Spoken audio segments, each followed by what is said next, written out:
Welcome to another episode of Behind the Dreamers. I'm Jennifer Loading, and we are talking to the achievers, the creators, the magic makers, and the dreamers. These are our friends. These are your friends, and they are living the extraordinary. Well, here we are, another episode, another fabulous guest coming on today. Super excited to welcome him on. Let me tell you guys just a little bit about him. So my guest today says he had the desire to have his own business from the time he was a teenager. Not sure where it came from. He says it took him 25 plus years to make it a reality. There was neither a defining moment nor evolution. He just wanted to make it happen. And so we're going to be excited. You guys are going to learn a lot of stuff from him today. Super thrilled to get him on here. But before we do that, I need to welcome our sponsors. So today's episode is brought to you by Walt Mills Photography. If you are a creator needing post-production, consultation, or promotion, Walt is your guy. Whether short films, YouTube films, photography work, or a new headshot, he can help you find a solution to match your needs. To learn more about Walt and his work, you want to go to photosbywalt.com. We also want to give a shout out to Chris Clow of Upbeat Media Productions. If you are in need of turnkey special events, Clow is your go-to. You can learn more about him and his work at upbeatmediapro.com. All right, so we need to welcome the guest to the show. Super excited to have him here today. Steve Stewart is the owner of Southern Comfort Mechanical, a company dedicated to delivering comfort to homes and businesses. And I've got here via maintenance, repair, replacement of HVAC systems. And that is important because we're in Texas and we need those things up and running for sure. So Steve grew up in Northern Ireland and said there wasn't much opportunity when he finished high school. So he began his journey in engineering. And with over 30 years experience, he's worked in various companies, including manufacturing plants around England. He's worked for Toyota on new model launches. And then he came to the States and worked for some companies here before going into entrepreneur space. So welcome to the show, Steve. We are so excited to have you here today. Thanks, Jennifer. Gonna be fun. Yes. All right. Most definitely. Yes, it's gonna be fun. So I'm excited because you have had such I want to say kind of a unique career in a sense, right? Like I'm curious to know why air conditioning? How did this come about for you? I would say air conditioning came about. So would I say when I got to that stage, whenever, it's time to make my own business a reality, I was like, I couldn't afford to buy a factory. So then I looked around and trades is where I locked in at. And then I realized that all my experiences with the HVAC companies as a homeowner were less than desirable and I wouldn't wish them on anyone else. And that ranged from whenever I was in Cleveland, here in Dallas. So that's where I jumped into that space to build a company that I would like to work with as a homeowner. That is so awesome. And it's making me think about another guest that I had on my show at one point in the roofing industry. Same kind of thing, different story, obviously, but he had worked for a roofing company and he didn't like what he had seen in that industry and decided to create his own. He's doing very well now. And I've been following him for about the last 3-4 years. I think I shared his information with you, but he's just doing phenomenal. It was kind of the same thing where he saw what was going on in there and really just kind of wanted to change how that industry was going, right? Like put that in his own world. And so I think that's awesome. And it's funny with entrepreneurs because, in your bio, I said here, you knew that you kind of wanted to be an entrepreneur. And so all this time I guess back this up a second, when you were working in all these other places, doing this engineering and welding, all these things you were doing in the manufacturing, were you thinking at that time, hey, I want to be an entrepreneur? Were the wheels kind of turning at this point? On and off, it varied or whatever. I would say, in each of those times I was focused on that company, that role that I was in. All the time I was learning, growing myself. Especially whenever I got into private equity, part of that was a experience or that role that I jumped into was partly, hey, I want to learn how to buy and sell companies. That was part of one of the things I wanted to get out of that experience, as well as have a bunch of fun doing turnarounds and all that good stuff, which was fun being the operative word. But yeah, that was part of along the way. I was just, building and banking the skills, saying, if I ever have my own business, I'll make sure to do this, or that's a cool idea, and just making a mental note of it somewhere. Probably in the private equity was part of that planned. It was stuff that I enjoyed doing, but also that buying and sell of a business to put me one step closer to my dream. Yeah. And that is so different than what you were doing in your other space. You know, when you were working for like Toyota and Lucas and all that was kind of a different thing than this equity stuff, right? Am I correct? Yes, that was, I was a lowly engineer in the trenches, just working to make it happen, grinding it out. Yeah, no, I love it. I think, I've often said that our paths are not linear. We sometimes travel down, like we'll go to school for one thing and then we sort of kind of end up traveling down a different direction, right? But it's really neat when you start connecting the dots and you look at the lessons that you learned in each of those places that you were at that time, right? You learn different skills and maybe you don't use every single skill set that you learned within that company or that organization, but there's always some takeaway in there that you can pull away from each of these that will line up and connect the dots into what you're doing today. Great. Yeah. Yeah. It molds us along the way, which makes us all individual personalities and our own mental models of how we look at the world. Yeah. Yeah. So now how long have you been in the entrepreneur space doing this air conditioning and the all this stuff you're doing? It's, I would say 5.5 years now since I purchased the company. So very cool. Congratulations. In sunny Louisville. Yep. So, and you are a local business every day. Yeah. You're a local business here in Dallas. So just fun. Yep.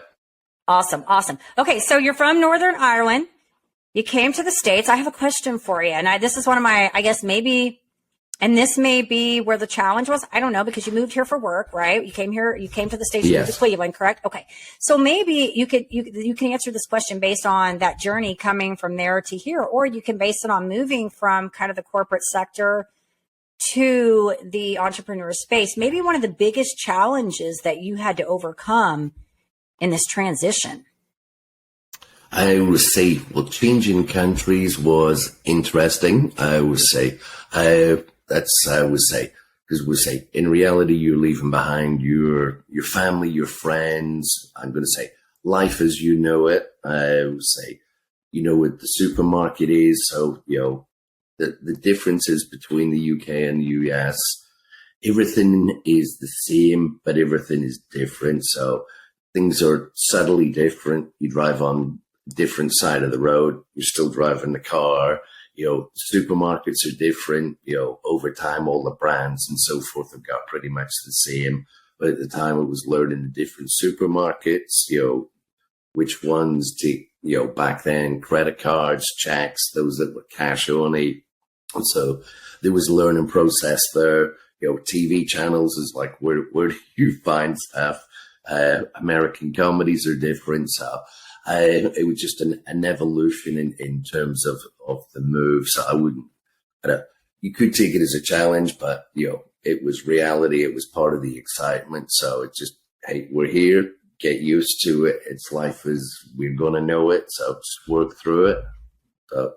Yeah. Well, and I just imagine, because I think, every time we have the conversation about, hey, we should sell the house and move somewhere, I start getting those heart palpitations thinking, oh my gosh, like I got to move. I got to change things. Like I got new stores around me, new people, new roads. You know what I mean? Like I start thinking about that. So I can only imagine, going from country to country, you would have to have this, we're going to embrace this. Like we're going to embrace this. We're going to make the best of it situation, and from looking at you and knowing you and, and getting in your space and learning about it, it seems like you're doing very well. You've done well. And, so that's a good thing. It's a good thing, but I certainly can understand that there would be challenges navigating those little subtleties that are different between places. So. Agreed. Yeah. Yeah. But you just work through them, and I think as you and I talked before, I call it thinking like a winner. You can be a victim and, everything gets done to you and the world sucks and it's not fair. Or, you just say it's going to happen. So you just need to find a way from point A to point B and make it happen and get on with it. Yeah. Yeah.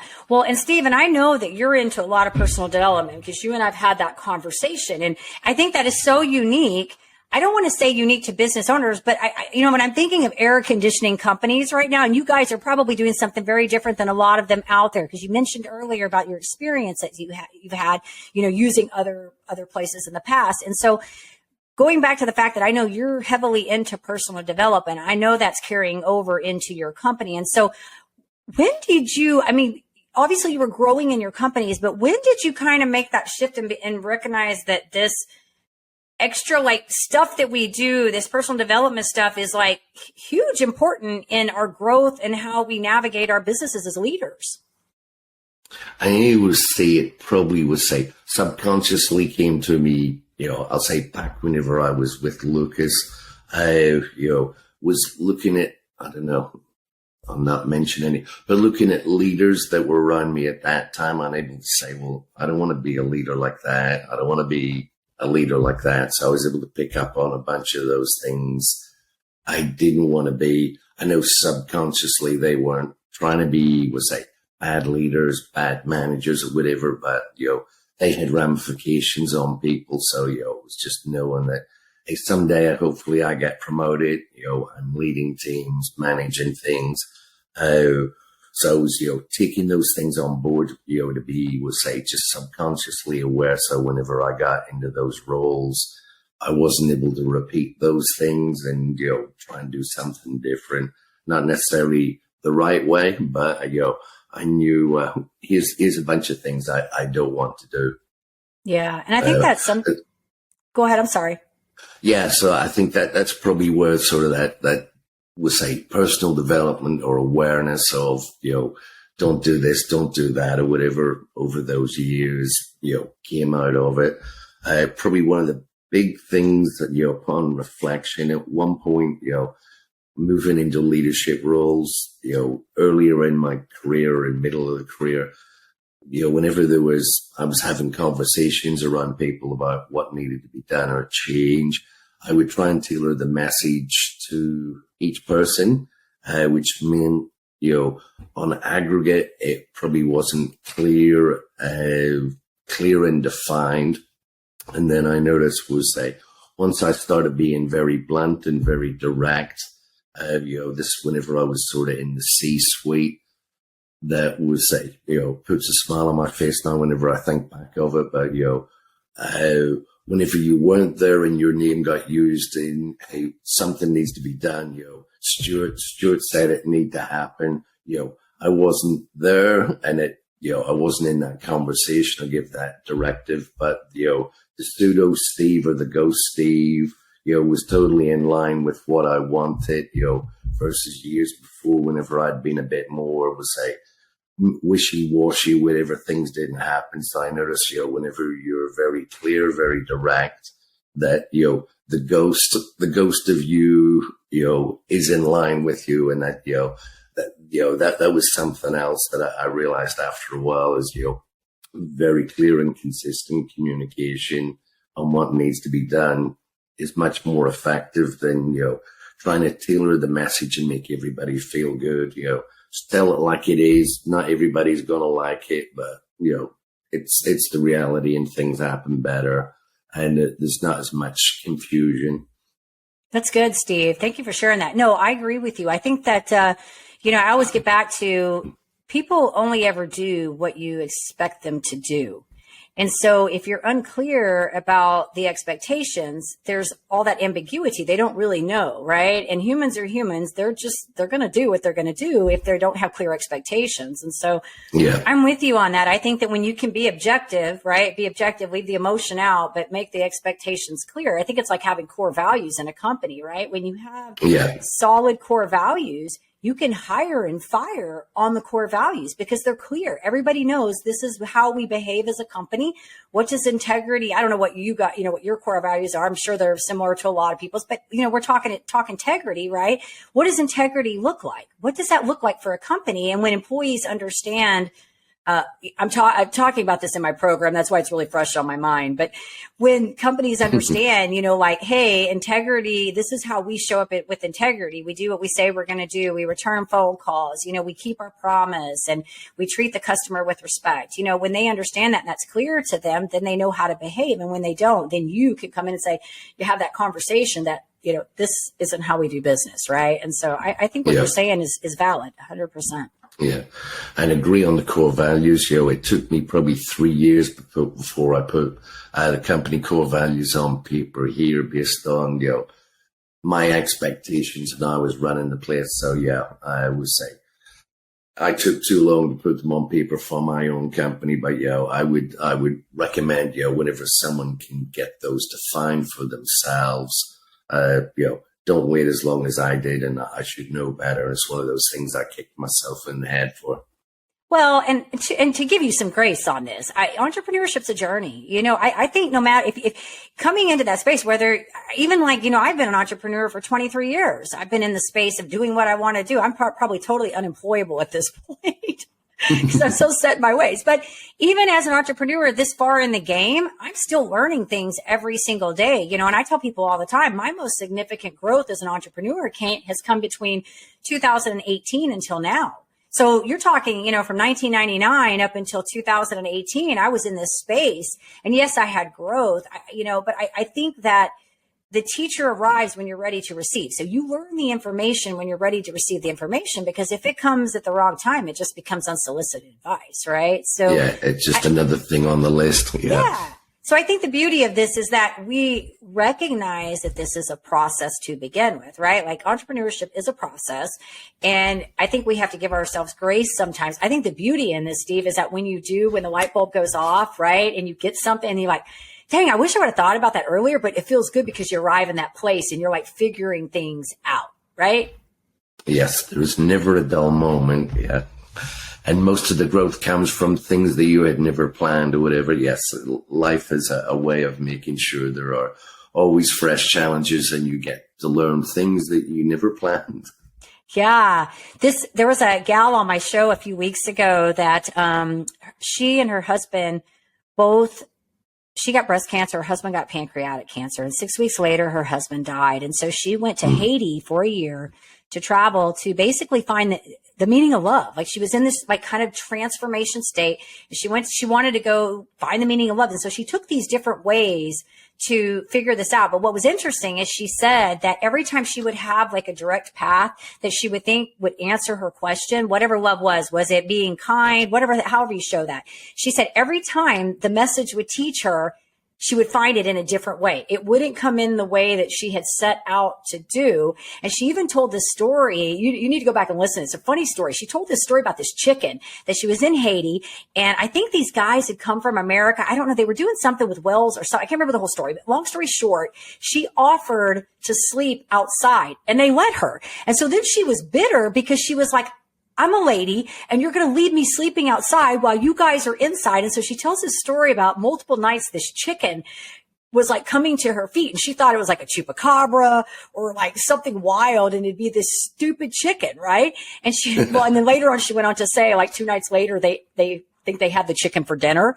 But long story short, she said that she learned it was something about like forgiveness, not holding grudges. She learned something through that message to let go of that bitterness because she was angry about it at first, right? And then she was able to work through that. And so I'm with you. I think that when we set out to find things, they never really happen the way we intend to set them out. We find them in the, most unobvious, if that's a word, ways that when we get the message, right? It's almost like sometimes we have to be humbled, brought to our knees or something. We have those wake up calls and we go, oh, okay, maybe we need to do that maybe it'd be a good idea if we look at our finances in our business. You know what I mean? Yeah, that's a good idea. Yep. I knew you would get that one coming from the engineering standpoint, right? I get it. Cause I've made a joke out of that because that's not my favorite thing to do, like at all. And I'm honest about it. Like if I could get somebody to do all the minutia stuff and for me, I'd be so happy because I'm a creator and I love doing the creation aspect of things and building relationships and all that's my stuff, but we have to know all those pieces. Yep. It comes with it all. Yep. Yep. You wear many hats. It's one of the things I shared with you that I was in Mary Kay for 22 years. And, I learned a lot of great business acumen in there. You're forced to because you have to wear many hats. And so we always talked about how we had to be the CEO. We had to be the treasurer. We had to be the consultant. We had to be, the teacher and the trainer. And we had all these various hats. And, I really learned in that, man, this is a lot. Like you got to keep up with a lot of parts. There's a lot of pieces in this puzzle that you have to keep together to keep everything flowing. But another thing I learned working with the mentor that I'm working is that if you don't have a fire burning somewhere, you're not growing. So you got to have a fire burning in some of the areas. If your sales are up, you might be needing to work on your marketing or maybe on your closing or whatever, but there's always something that's probably burning and needs, revamping or fixing or something. So. Yep. Always. Yeah. Because you're a business owner. Good stuff. So tell us a little bit. I want to know, because you're doing, like I said, you're doing awesome. I want to know what sets you guys apart, your company. Tell us what sets you guys apart from the rest so our audience knows this. I would say on our front, I would say what I like to think sets us apart from the best. I don't know. 3 key things is whenever you're looking for us, you can get hold of us, and that's, phone, text, web forms, but, whenever you need to contact us, you can get hold of us. Something I'd learned in the past, whatever, when it gets busy or hot, can't get hold of anybody or, it's difficult. So we like to be easy to get hold of. So that's one thing. 2, whenever a technician comes to your home, I would say communication around that. So I would say, the other bit goes back. You can get hold of us, and then you get communication when you're on schedule. So you get electronic notifications. When the technician's on the way out to your home, you get a bio, a photograph. So hopefully that, lets people feel more comfortable of who's coming to their home. I would say I make sure all the technicians have background checks. They all carry licenses. So it confirms they're not an axe murderer. I feel comfortable them coming into your home. They're all a reflection of myself. Then when we're in the home, we're going to listen, make sure we understand what concerns your issues are. Then we're going to do good work. And we'll say, we're not going to be the cheapest. We're going to give you the best value, because that's the other, core thing or whatever. We're not going to band-aid anything. We're going to fix it properly so we can stand behind it. So that's that Toyota aspect or quality that's coming out. And then, we're going to be there or whatever. So if you've got an issue or problem, we stand behind stuff. So, you're going to get follow-up from either us or whatever, or, you can reach out to us anytime. So those are sort of some of that high-level stuff. But, they're all being contactable, quality, being professional, and doing what we say. And so that's sort of, so there's no one thing, it's lots of little things, but that's, we'll say, hopefully it adds up to a lot if you're a homeowner.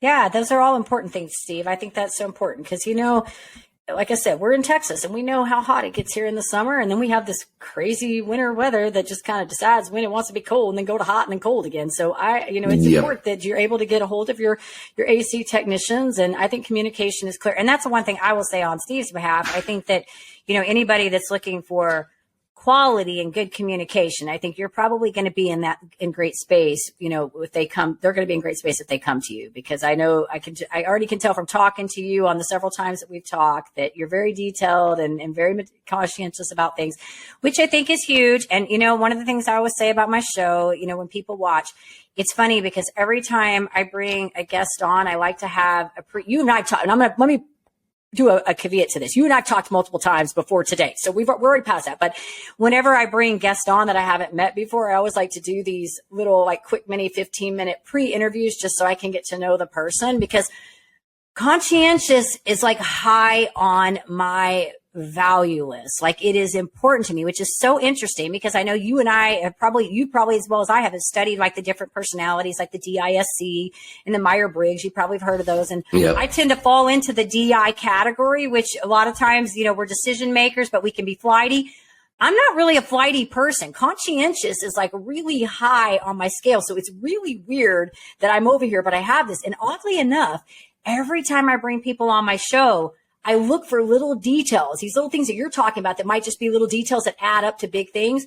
I look for these little details, like, do they show up on time? Do they do what they say they're going to do? Do their words match their actions? Like, how are they communicating? Just the dialogue, even, like, how are they communicating with me? Are they like sending me a message and pitching me as soon as they send me the message? Or are they saying, hey, I think I have a great story that might add value to your show. You know what I mean? Or, hey, I have something I think your people may enjoy, so I pick up on all these things. And so I would say we're on the same page when we talk about like having quality and making sure that we take care of our people, because how you do your business is really how I like to do mine as well. I like to do what I say I'm going to do, and I like to give my people quality. And I always say I'm probably more invested than they are when I work with them, because I'm 100% in trying to help them get to where they need to go, right? Because I don't win if they don't win, right? It's not good for me if they're not winning. Yeah. Right? And customer service Totally is agree. huge. It's everything. Yeah. So, Yeah. and I like to call them clients. Customers to me are one and done. Gotcha. That's the other thing is we have clients, banks have clients, attorneys have clients. So I will say we want to be their trusted advisors for as long as they're in our service area. I like it. I like that. Clients versus customers. That's good. Whatever works. I say whatever works for you and your languaging that you guys use. As long as you're in unison, I think you guys all got it. It's awesome. It's awesome. Yeah. All right, Steve, I want to ask you one fun other question before we get wrapping this up. This is just a fun question because I think you've had such an incredible journey and just really, I just think it's awesome. What have you learned about yourself in this whole thing and all of this? In all of this or whatever, stuff that I probably wouldn't have realized when I was younger. But the key thing, if you want something to happen, truly, and it's what you really desire, you will make it happen. So it's, as you say, it's that subliminal thing in the back of your head. 'Cause that way your subconscious is open to learning and seeing opportunities that you're not closed off to. So, if you want things to happen, and especially when you're younger, think big. That's another learning for me is I thought I was thinking big, but, I achieved most of my life goals whenever I was in my early 30s, which I don't know. Then you spend, I don't know if it's midlife crisis or not or whatever, but then you spend a couple of years thinking, I've achieved everything that I'd wanted to when I was younger. So, think big. Or think really big and massive or whatever. That way you don't have to do it twice in your life. Yeah. Go ahead. No, go ahead, Steve. Finish up. Go ahead. I was just trying to think if there was anything else. So and then that thinking like a winner. So just figuring out it's going to have to happen. So just how do I get from A to B, and don't be afraid. So I know younger in my career, whenever you're getting held accountable for, hey, we need to make a 5% improvement on productivity or scrap rate quality, hell, make it 40%. But before I used to have to think bottoms up and saying, okay, I need to see all the pieces come together before I'll sign up for that goal. Somewhere in my career that transitioned, and I'm not afraid of, 50, 100% improvement numbers, over a longer period of time or whatever. But, you figure it out, just dive in, start doing things, taking action, and you achieve, that big goal, even though you don't know what that road looks like from A to B. There'll probably be 15, 20 different detours along the way as you figure stuff out. Yeah. Well, and that's hard too, to go from that. For me, it's easy because I've kind of just always been like that, Steve. I'm like, we got a risk, we got a challenge, let's go for it. Like, I'm ready to go. But it's hard for, some people to make that shift from having to see everything right first and have in that reflection and having enough evidence to go, okay, it's okay to jump on that other side, because our personalities are all very different. And if you studied even like, Tony Robbins' Human Needs, I always talk about that. If security is really high on your scale of 6, that's really tough to go from, okay, we're going to go to certainty to uncertainty, right? Like, I love uncertainty because it's just crazy when it's uncertain, I like a little certainty, but I like uncertainty, right? So I think, when you can come to a place where you can start trusting your intuition and saying, and being okay with risk and saying, that's what that's what this game is about, really. I mean, if you're going to invest in anything, whether it's real estate or, an equity firm, whatever you're going to do, anytime you're doing any of this stuff, business, you're always taking a risk. But if you're not willing to do that, then there's no growth or glory. There's none of that. You have no opportunity to even take that if you're not willing to do it. So. Agreed. Yeah. Yeah. Well, congratulations to you. You can go for it. Yeah. Congratulations to you. You.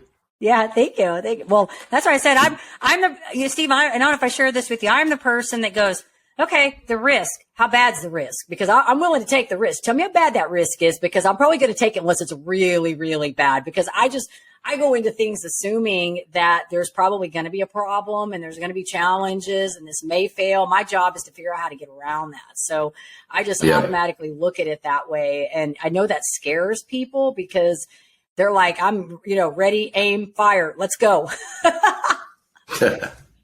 Let's say, I know you just get comfortable with it over comfortable being uncomfortable. How's that? I think that was probably the most overused cliche in leadership. Yes. But yeah, there's a lot of truth to it. You just need to practice that uncomfortable feeling or whatever, which is not fun when you first start playing with it. But yeah, over time you learn that it's fun.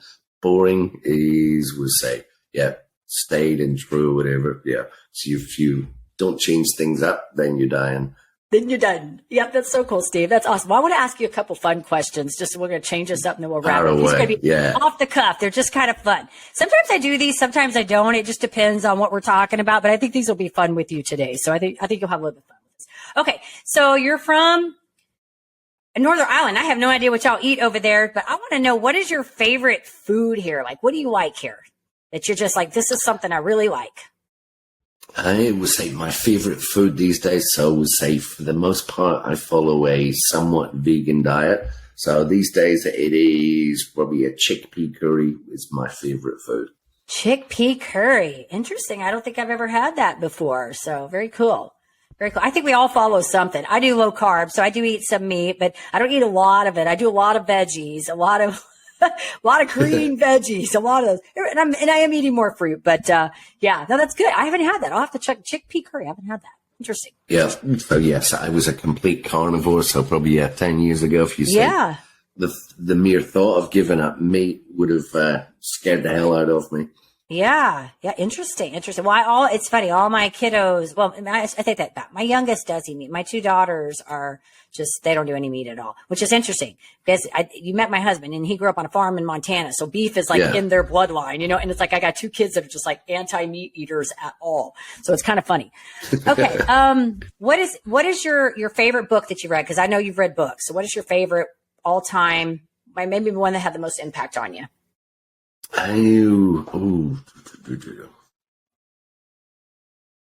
Probably, I don't know, there's different ones. Do I have to pick one? Nah, well. Or can I share multiple? You can share whatever you want. This is your time. Okay. Yeah, I would say, I'm thinking it was, Richard Branson's Losing My Virginity. Okay. The original print, which came out, 30 odd years ago? Okay. I would say, so that one was, I don't know, I find it inspirational and, just insightful on the entrepreneurial space. There is, I would say, I'm probably going to mess up the title of it. There is, the teachings of Taiichi Ono. So for those that don't know, he is the godfather of the Toyota production system. So I would say, a lot of the way that Toyota operates or a lot of the way the world operates these days is based off what he came up with. So he was a true entrepreneur back in, I don't know, what was that, the 50s or whatever, whenever he put that stuff together, and probably had no, realization of what it was going to transpire out to and the effects he was going to have on the world. And then we'll say in the last, probably couple of years, the book, it's, I think it's A Life Less Stupid by Keith Cunningham, who is he was the rich dad in the Rich Dad, Poor Dad story. So I would say that was good stuff as well. And then, the English guy. I'm trying to remember his name. I'll start with Y. That was Simon Sinek. That's it. Yeah. Yeah. And then there's the other great author in the background. I'm pulling a blank. It's a while since I've read his stuff.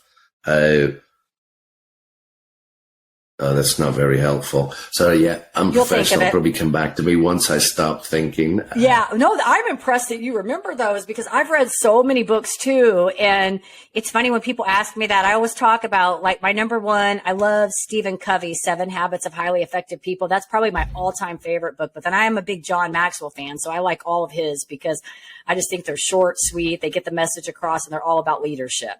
And so I'm impressed that you remembered all those, but thanks you for sharing those because the only one that I know that was the Simon Sinek one, all those other ones you mentioned, I'd never even heard of those. So thanks for sharing those. You can get a lot of really good book lists off this show when I ask this question for people. You find out some of them you'll hear, you know, like some of the like Atomic Habits will come up a lot of times over and over, but that was great because those have never been said on my show. So I know. So thank you. Yeah, and if you want, I can try and dig up some of the covers or whatever and send them to you. So you can do that. Awesome. I want to check them out. No, I like Simon Sinek too. I'm using building out my program. I am using some of his work because he talks about like finite and infinite games and his other stuff about leading with core values, how they have to be action verbs and not just statements because your people don't know what they are if they don't know how they look. Like basically like when we were talking about integrity earlier in the show, right? Like what's integrity look like? It might look different to you and me. And I doubt it. I think you and I have kind of similar core values, but to some people, integrity might just mean I get out of bed, you know? Yeah. You know, it could be different. So this has been great, Steve. So if our audience wanted to learn a little bit more about you, maybe they need to find you and your services because you're here locally, where do we want to send them? I would say probably the best place would be, let's say, our website, which is www.scm for Southern Comfort Mechanical, DFW, Dallas Fort Worth, AIR.com. Perfect. We'll make sure too, when this goes out, I'll put the website in there so that they know how to find you and we'll get you connected. That's anybody's best, or just call. Yeah, and if anybody's in the area and needs some great service, Steve's your guy for sure. Give him a call. I think it's great, Steve, that you're growing and continuing to grow because I know that affects, you know, the people that you're working with, and that's what keeps the company growing. And so I think that's an important thing in this entire message is the continual learning and progression. Because when a leader stops growing, I think that everything stalls, and that's when companies actually go stagnant. So I think that the thing that I like about you is that you continue to keep growing and evolving and really trying to, you know, keep things right. And that starts with us, right? Exactly. Yep. Fish rots from its head is the great Japanese saying. That's totally true. Yeah, that's great. That's great. All right. Well, this has been fun. So thank you so much for sharing with our guests. So appreciate you. Do want to say to our listeners, of course, if you enjoy our show, please be sure you give us a rating on iTunes. Go check us out on Facebook, and then also hit that subscribe button on the YouTube so we can keep sharing all these awesome stories. And we want to leave you guys with a final parting thought. In order to live the extraordinary, you must start, and every start begins with a decision. You guys take care, be safe, be kind to one another. We will see you next time.